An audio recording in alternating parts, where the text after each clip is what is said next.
warahmatullahi wabarakatuh. Hamdan syukronillah ma ba'du. Pertama-tama dan yang paling utama, marilah kita panjatkan puji dan syukur kita kehadirat Allah Subhanahu wa taala. Salawat serta salamnya mari kita limpah curahkan kepada junjungan alam habibana wa nabiyana Muhammad sallallahu alaihi wasallam. Alhamdulillah pada hari ini kita bisa berkumpul walaupun secara tidak langsung.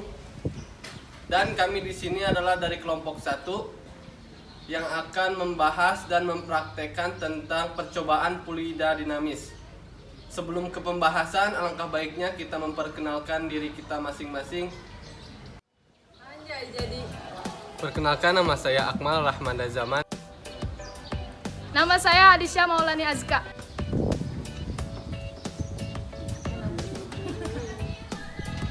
Saya Anissa Sapitri. Nama saya Nadia Agustiana. Saya Yuliana Maulana. Nama saya Yuliana.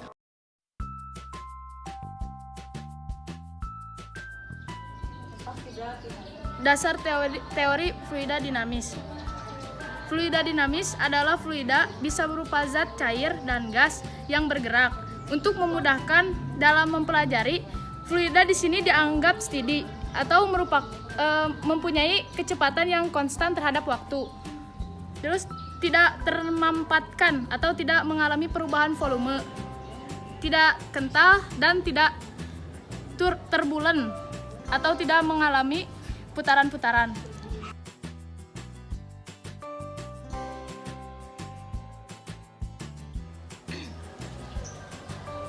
Untuk selanjutnya yaitu alat-alat yang diperlukan.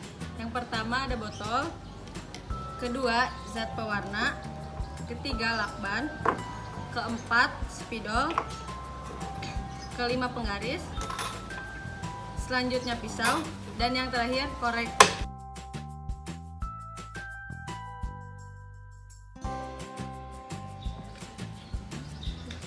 Oke teman-teman, kali ini saya akan menjelaskan mengenai langkah-langkah yang akan kita lakukan dalam praktek fluida dinamis kali ini. Langkah yang pertama yaitu kita melubangi botol dengan 4 lubang yang intervalnya 4 cm. Di sini saya menggunakan paku. 1, 2, 3, 4. Dan masing-masing lubang berdiameter 0,5 cm.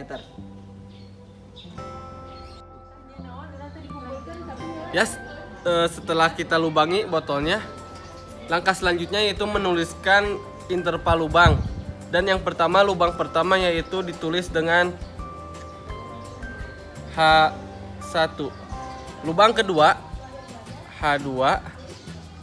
Lubang ketiga H3 dan lubang keempat H4.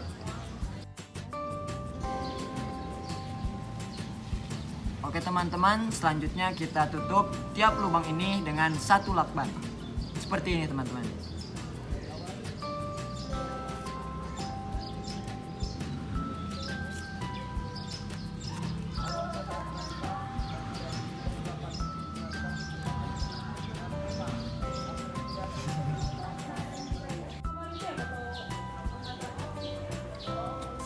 Setelah setiap lubang kita tutup dengan lakban, langkah selanjutnya yaitu mengisi botol dengan air. Mengisinya sampai full alias penuh.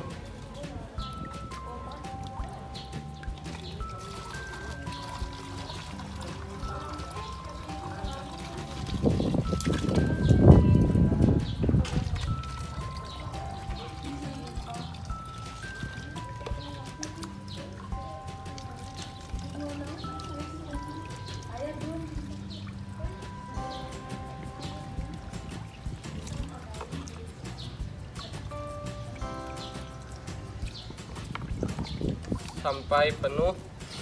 Agar si air terlihat terang, alangkah baiknya kita mewarnai dengan zat pewarna seperti ini.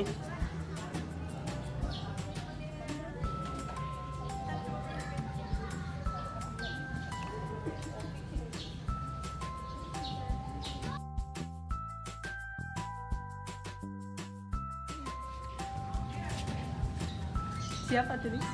Sekarang kami akan mencoba untuk melakukan prakteknya.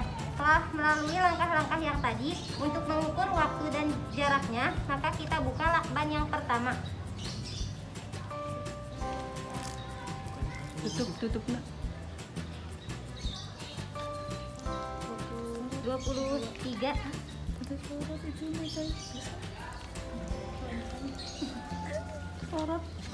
Sorot yang ini misteri.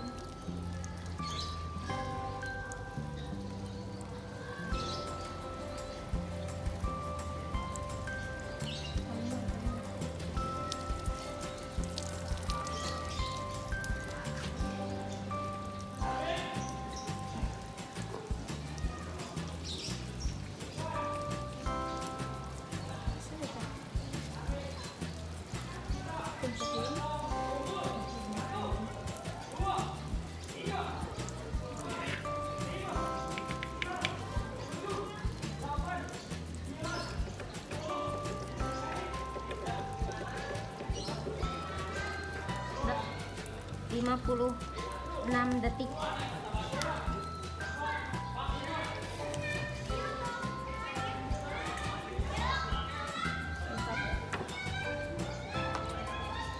Biasa.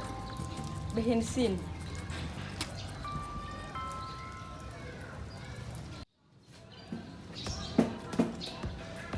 Setelah kita menghitung waktu dan jarak pada lubang pertama, maka kita isi kembali botol ini hingga penuh. Lalu kita buka lakban yang kedua untuk menghitung ketinggian yang kedua.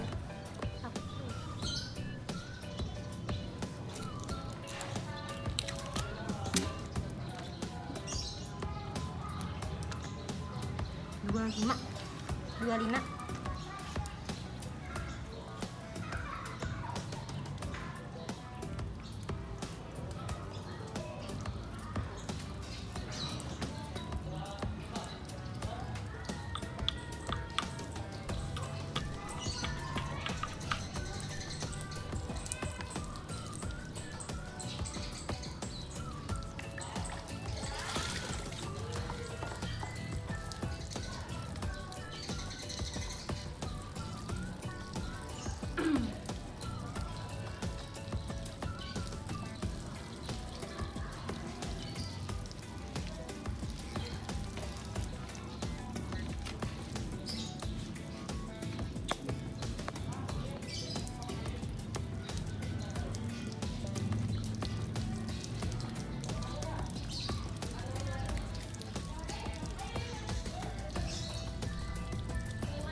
Satu menit 54 detik. Untuk menghitung waktu dan jarak pada ketinggian yang ketiga, kita lakukan sama seperti langkah sebelumnya. Air diisi kembali sampai penuh, kemudian kita buka lakban yang ketinggian yang ketiga.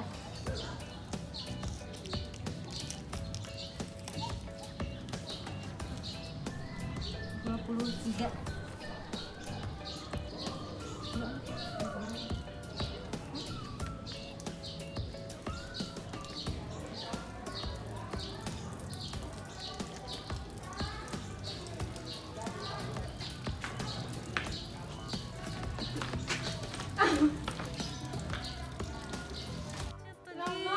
Dua menit 10 detik.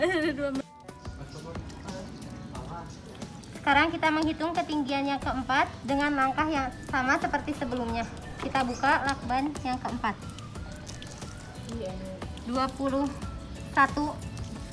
cm.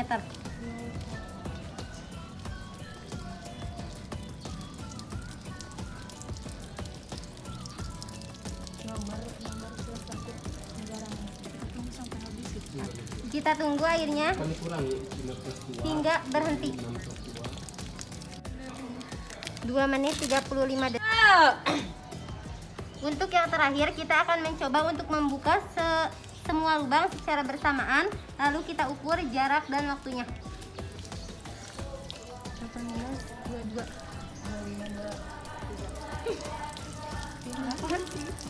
Dua lima 23. Yang 25 ya? Yang 1.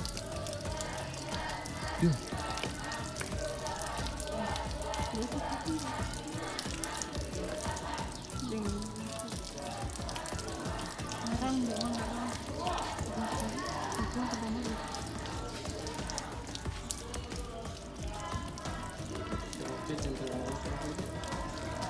tempat foto era sih aku.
Setelah melakukan praktikum, maka dapat kita ketahui tabel pengapatannya serta pengolahan data atau penghitungannya.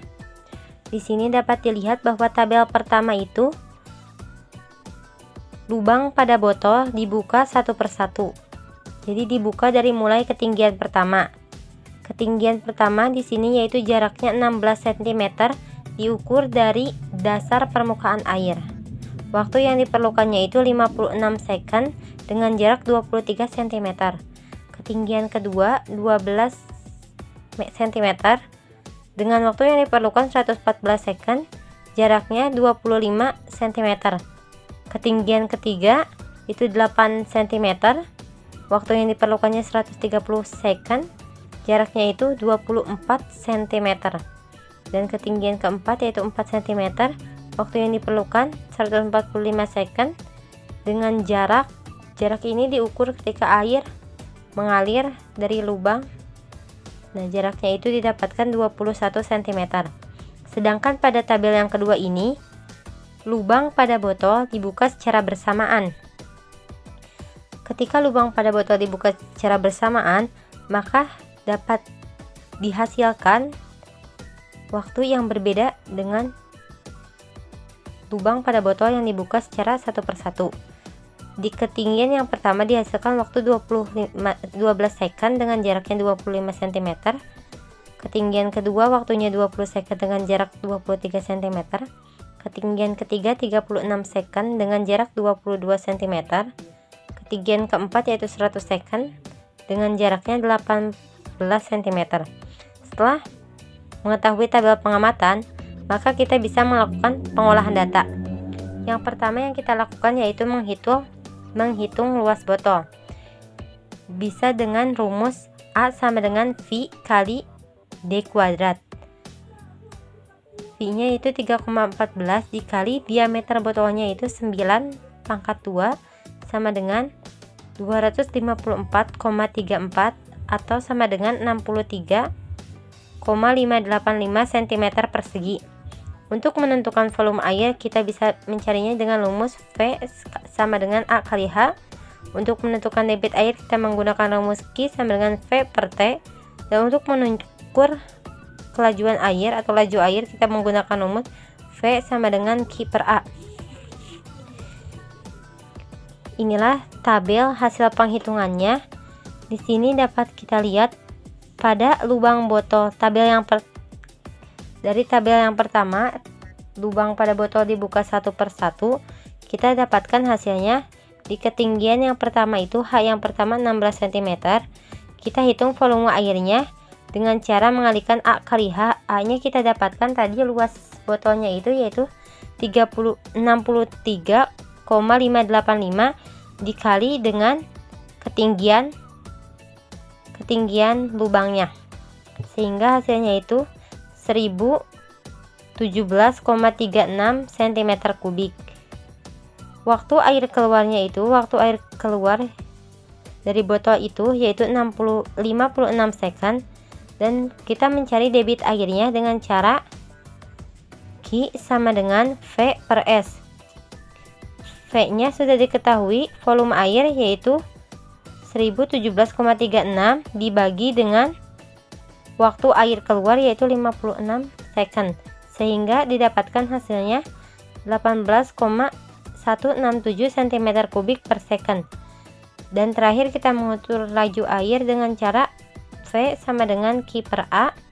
Q nya kita ketahui, debit airnya yaitu 18,167 per 63,585 yaitu luas botolnya, sehingga laju airnya didapatkan hasilnya 0,29 second. Begitupun sama dengan menghitung ketinggian yang kedua, ketiga, keempat menggunakan cara yang sama dan rumus yang sama pula. Dan untuk yang tabel kedua sama seperti menghitung di tabel pertama, hanya saja pada tabel kedua ini berbeda waktu air yang keluar dari botol. Untuk penghitungannya menggunakan cara dan rumus yang sama, dan langkah-langkahnya sama seperti pada tabel pertama.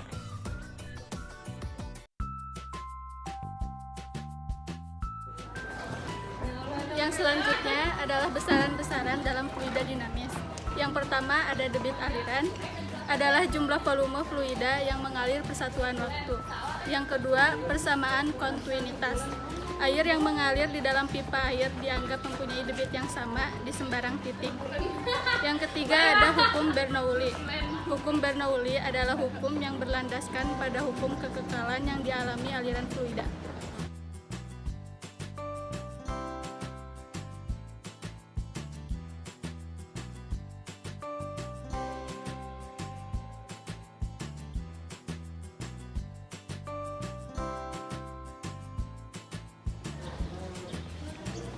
Setelah kita melakukan penghitungan, maka bisa kita tarik kesimpulan dari praktikum ini bahwa lubang yang keempat atau lubang yang paling bawah itu memiliki kecepatan air yang lebih cepat karena memiliki volume yang lebih besar. Sehingga karena volumenya yang lebih besar itu, maka fluida yang mengalir juga lebih cepat. Perbedaan ketinggian itu berpengaruh terhadap volume air yang keluar dari dalam lubang. Perbedaan waktu berpengaruh terhadap banyaknya air yang keluar dari lubang. Semakin besar debitnya, maka semakin besar pula kelajuannya. Debit berbanding terbalik dengan waktu, sedangkan kelajuan fluida berbanding terbalik dengan luas penampangnya. Terima kasih kepada seluruh pihak yang telah menonton video ini. Mudah-mudahan bisa bermanfaat khususnya bagi kami dan umumnya bagi kita semua. Undur ma'akola wala tandur mangkot. Wassalamualaikum warahmatullahi wabarakatuh.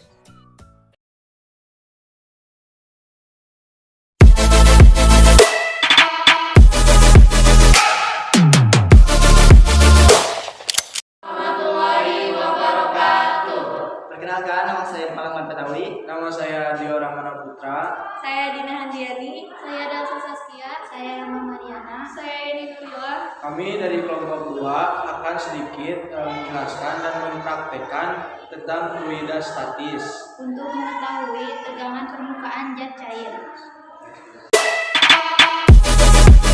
Untuk mengetahui peristiwa tegangan permukaan zat cair dan untuk mengetahui faktor yang mempengaruhi tegangan permukaan zat cair.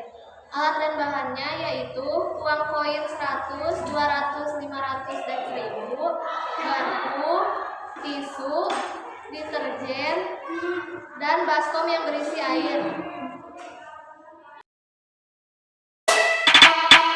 Yang pertama, isi baskom dengan air. Kemudian, masukkan uang koin secara bergantian menggunakan tangan dan garpu. Selanjutnya, isi air tersebut menggunakan deterjen dan masukkan uang koin secara bergantian menggunakan tangan dan garpu.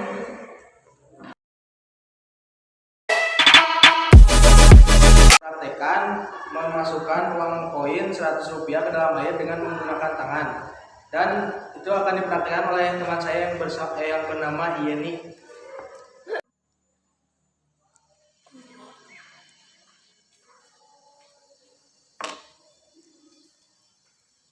Selanjutnya, uang Rp200.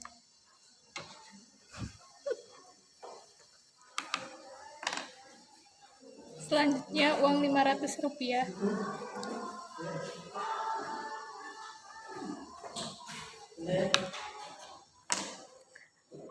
Selanjutnya, uang Rp1.000.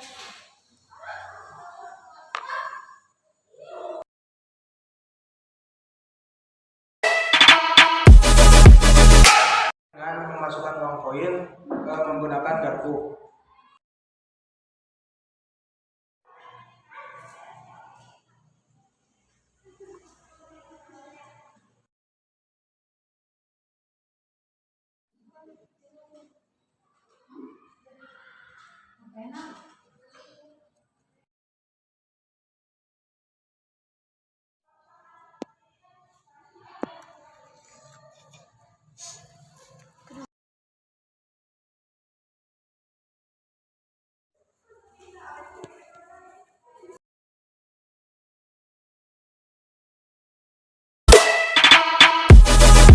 Kita akan melakukan praktikum seperti yang barusan.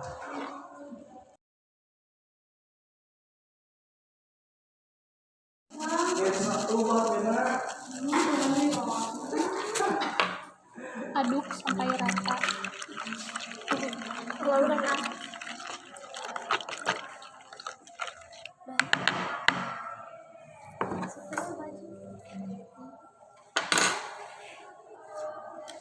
Masukkan uang koin Rp100.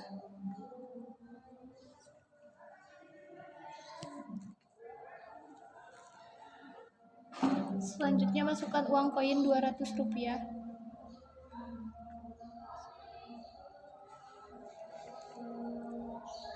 Selanjutnya masukkan uang koin Rp500.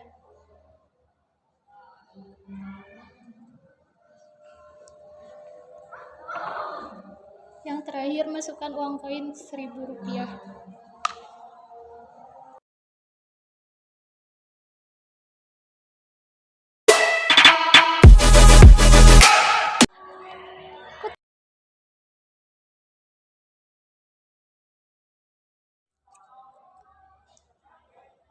Yang ketiga, masukkan uang koin Rp500.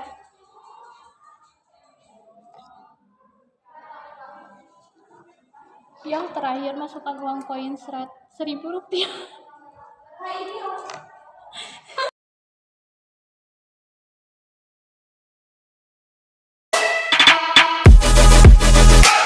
Kesimpulannya yaitu ketika uang koin dimasukkan ke dalam air biasa maupun deterjen secara vertikal menggunakan tangan, maka uang koin akan tenggelam karena massa jenis uang logam lebih besar daripada massa jenis air. Kesimpulan yang kedua yaitu uang koin dimasukkan ke dalam air biasa secara vertikal menggunakan garpu, maka uang koin akan mengambang karena adanya tegangan tinggi air, kecuali uang 1000 koin karena massa jenisnya lebih besar daripada tegangan permukaan air. Dan kesimpulan yang ketiga yaitu ketika uang koin dimasukkan ke dalam air deterjen secara vertikal menggunakan tangan ataupun garpu, maka uang koin akan tenggelam karena massa jenis uang logam lebih besar daripada massa jenis air deterjen. Mohon maaf bila ada kekurangan. Wabillahi taufiq wal hidayah. Wassalamualaikum warahmatullahi wabarakatuh. Assalamualaikum warahmatullahi wabarakatuh. Saya Dudi Firmansyah. Saya Siti Salza. Saya Siti Latifah. Saya Dwi Rianti. Saya Disdastari. Kami dari 12 MIPA 2 kelompok 3 akan melakukan praktek fisika dengan tema gerak parabola. Nah, di sini kita akan melakukan beberapa percobaan dengan media air. Untuk itu ada beberapa bahan yang harus disediakan. Di antaranya Penggaris panjang. Botol aqua.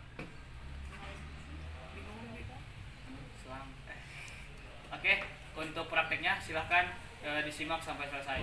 Bust you need it, I'll bleed it. Geeking off a parking bitch, I'm feeling like a demon. Bitch, I came in, drifting on the pavement. Pass me the stainless, I'm mask off, faceless.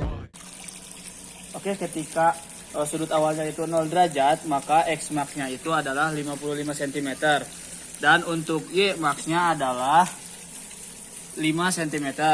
Nah, kemudian jika percobaan kedua sudut awalnya itu 20 derajat, maka Y max-nya itu adalah 85 cm dan Y max-nya adalah 13 cm. Nah, untuk percobaan yang terakhir, ketika di awalnya itu 40 derajat, maka X max-nya itu adalah 90 cm dan Y max-nya itu adalah 23 cm. Nah, itu dia 3 percobaan tentang.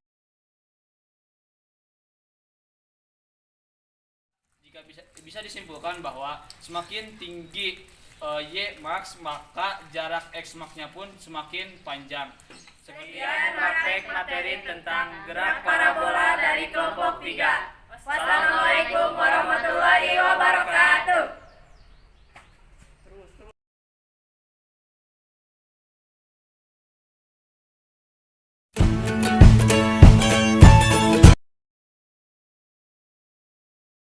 Assalamualaikum warahmatullahi wabarakatuh. Kami perwakilan dari kelompok 5 akan membuka video praktikum yang akan kami laksanakan dengan judul Merancang dan Membuat Roket Sederhana dengan Menerapkan Hukum Kekekalan Momentum.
Pembentukan bayangan pada cermin yang beranggotakan saya Siti Nurdiana, Kansa Fitri Andini, Mira Yuliana, Hulu Rahayu Ridhoa, Sela Hairani Hasibuan, dan Muhammad Rizky Fajri, dan yang memvideokan Ganjar.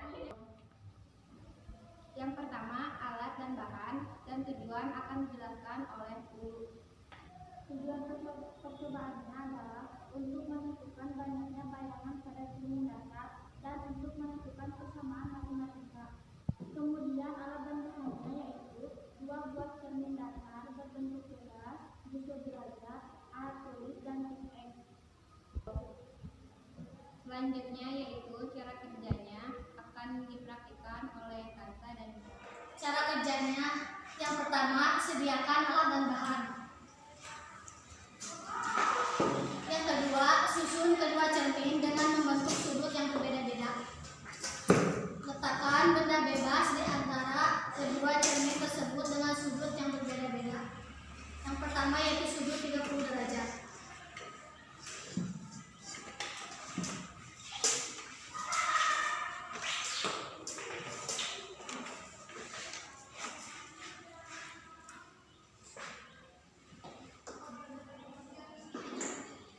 Yang keempat, amati gaya yang berbentuk. Yang kelima, hitung berapa banyak bayangan yang dapat dibentuk. Untuk sudut 30 derajat terdapat 8 bayangan. Yang selanjutnya yaitu untuk sudut 45 derajat.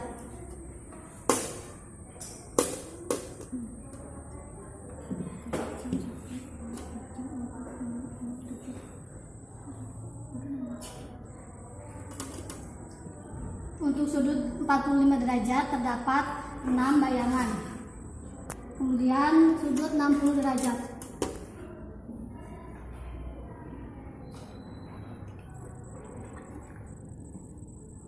Dan untuk sudut 60 derajat terdapat 5 bayangan. Selanjutnya sudut 90 derajat.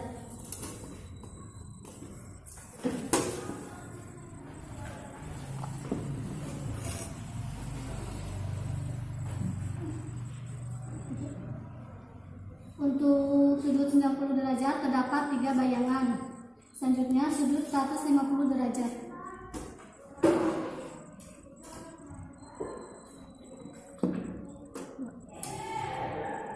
Untuk sudut 150 derajat terdapat 2 bayangan. Selanjutnya sudut 180 derajat.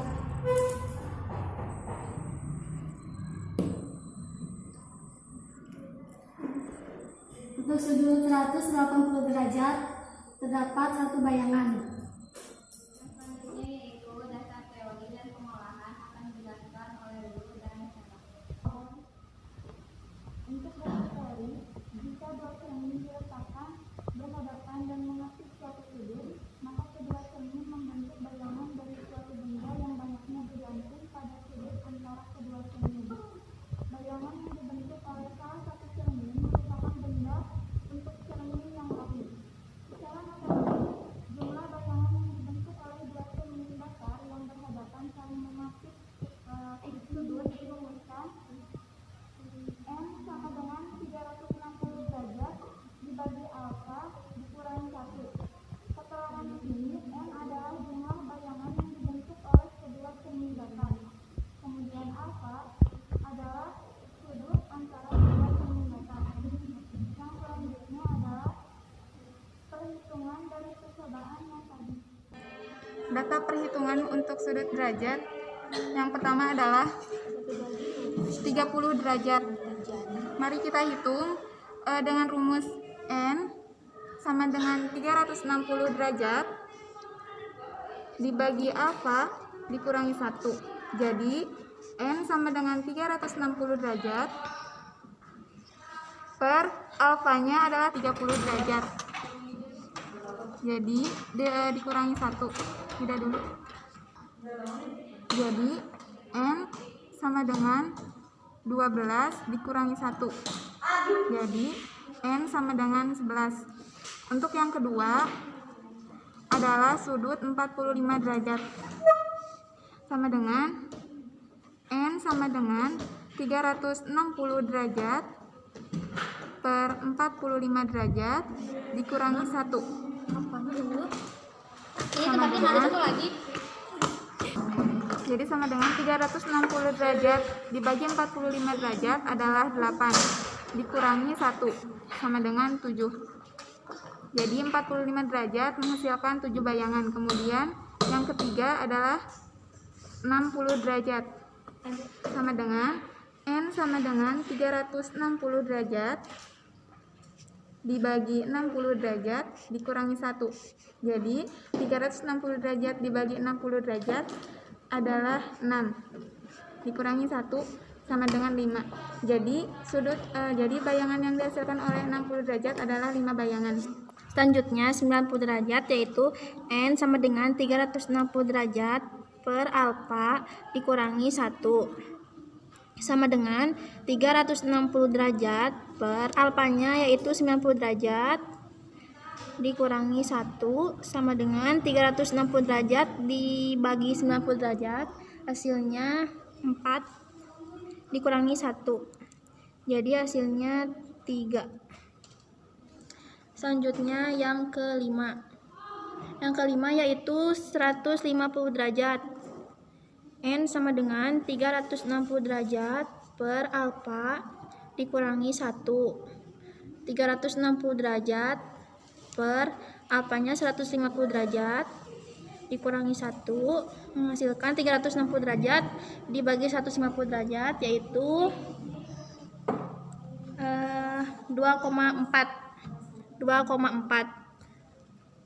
dikurangi 1. Jadi sama dengan 1,4. Lanjut yang ke-6 yaitu 180 derajat. N sama dengan 360 derajat per alfa dikurangi 1 sama dengan 360 derajat per alfanya yaitu 180 derajat dikurangi 1. 360 derajat dibagi 180 derajat yaitu 2 dikurangi 1 hasilnya 1. Setiap benda yang terdapat di depan cermin datar akan dipantulkan sama besarnya dengan benda tersebut. Pembentukan bayangan pada dua buah cermin datar yang diletakkan sedemikian rupa sehingga membentuk sudut tertentu dan diletakkan sebuah benda di antara kedua cermin tersebut, maka bayangan yang dibentuk cermin yang satu merupakan benda bagi cermin yang lainnya.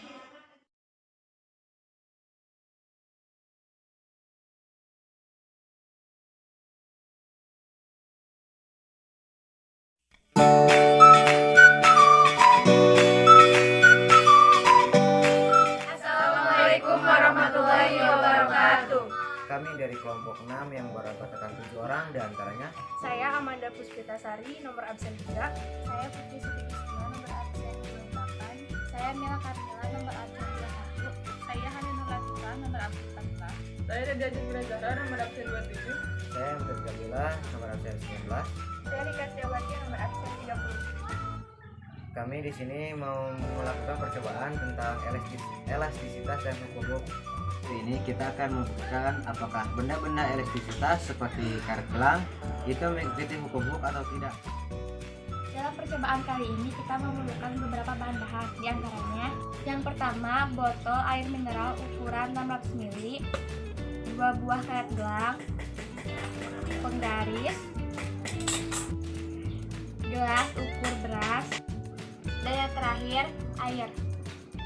Baik, mari kita mulai percobaannya. Yang pertama, kita ambil 2 buah karet gelang, kemudian kita ikatkan simpul sehingga berbentuk angka 8.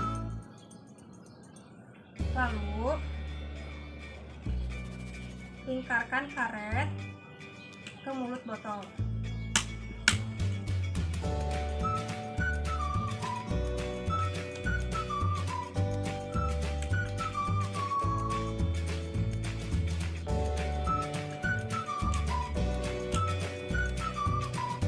Setelah itu isi dengan air sejumlah 120 ml.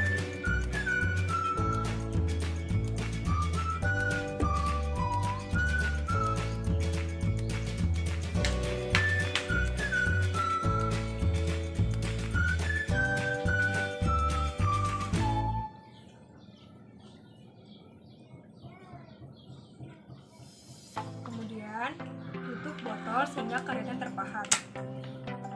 Setelah botol ditutup dan karet terpahat, kita gantungkan di paku. Kemudian kita ukur.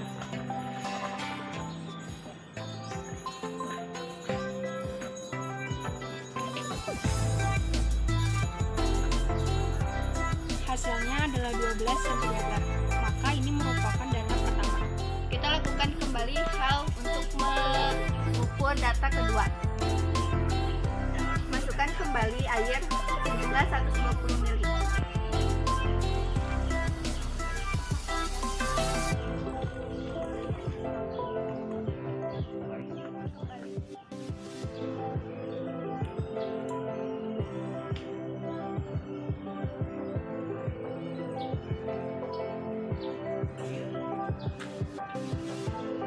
Dari data kedua ini, kita menemukan hasil yaitu 19,5.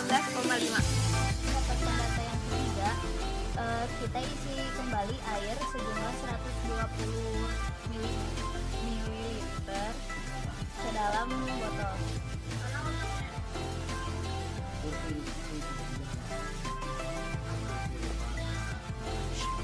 Setelah itu tutup lagi botol dan kita ukur. Kita ukur kembali.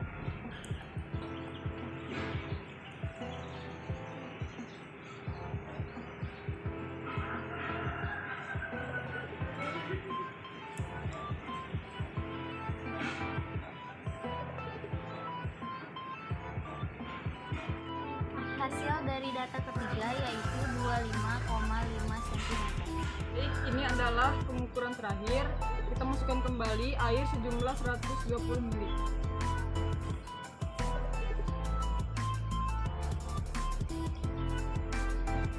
Lalu kita ukur.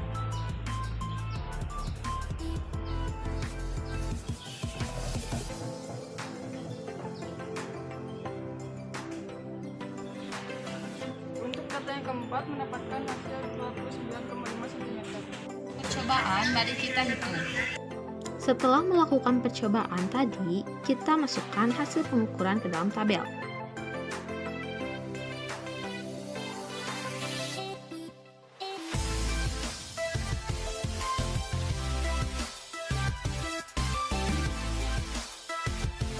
Untuk selanjutnya, kita mencari gaya. Untuk mencari gaya, kita gunakan persamaan F sama dengan massa dikali gravitasi. Untuk yang pertama, 0,12 dikali gayanya 9,8 sama dengan 1,18 Newton. Untuk metode data berikutnya, tinggal kita masukkan saja.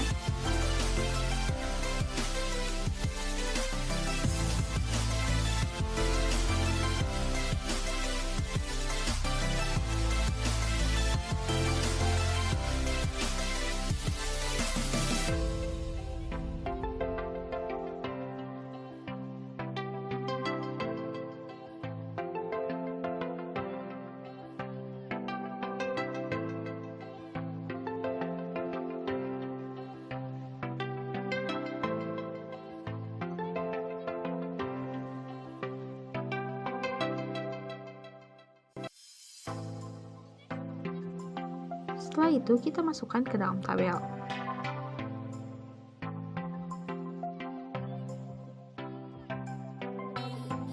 Kemudian kita pindahkan ke dalam bentuk grafik.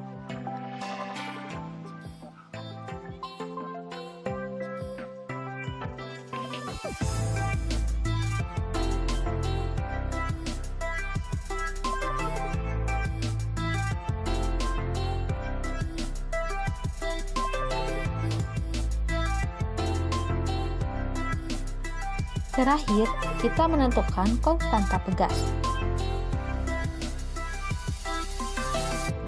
Untuk menentukan konstanta pegas, kita ambil dua buah titik, yaitu titik terendah dan titik tertinggi. Titik terendah di 0,5 dan titik tertinggi di 5.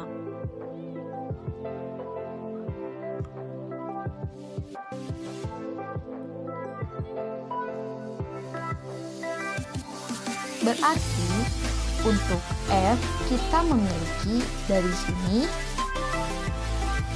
sini sampai ke sini. Kemudian kita masukkan ke dalam hukum Hooke, yaitu H sama dengan F dibagi delta X. Untuk delta X dari sini sampai ke sini. Untuk F dari titik tertinggi dikurangi titik terendah per delta X 33 dikurangi 8,5 sama dengan 4,5 per 24,5 sama dengan 0,18 Newton per cm. Jadi konstanta pegasnya 0,18 Newton per cm. Istilahnya adalah suatu bahan dikatakan elastis apabila mengalami perubahan ukuran ketika kepadanya diberikan suatu gaya dan kembali ke bentuk semula ketika gaya itu dihilangkan. Perubahan panjang berbanding lurus dengan gaya yang diberikan. Artinya, semakin besar gaya yang diberikan, maka semakin kuat pula kenaikan panjang bahan elastis.